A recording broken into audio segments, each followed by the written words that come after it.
Hi mga Mima! Ako nga pala si Owa.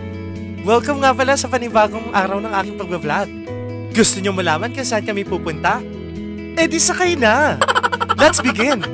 Today is a special day. Nagyaya ako kay Mama at kila Lola para celebrate ang birthday celebration ng aking Lola sa SM. Simple date celebration lang ang aming gagawin dahil magsisine lang kami kasama sila. Mukhang hindi halata na excited sila, di ba?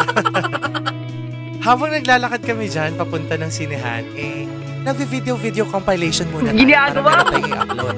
Ayan, kasama ko na at katabi ko na si Lola habang papasok ng cinema. Mukhang iba yata yung balak nilang panoorin. Bali, Riwan yung papanoorin namin dyan. At ayun, pinapunta ko na nga si Mama sa counter para bumili ng ticket. At success, meron na kaming reservation. At habang inihintay namin ang susunod na movie schedule, naglakad-lakad muna kami nila Mama at nila Lola. Medyo pansin nyo dyan, hindi na masyado mahihain si Lola. For the Marites, habang naghihintay kami ng pagkain ni Lola, tingnan mo. Where to go?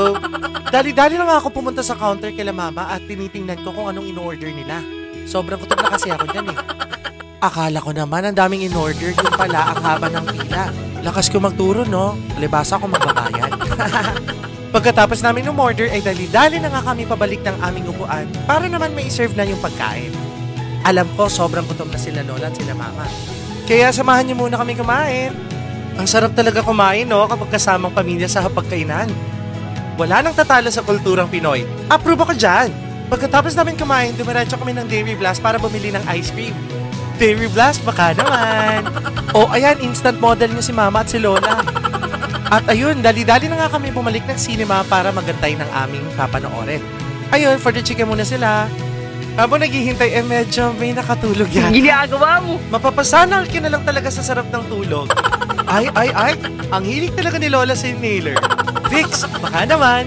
Sayang naman ng TF. Hep. For the outfit check. Di pwede mawalang OOTD. Ay, basta. Ginagawa mo! Success! Tapos na kami manood ng sine. Pauwi na. Bye! Don't forget to follow. Kita-kits sa next vlog.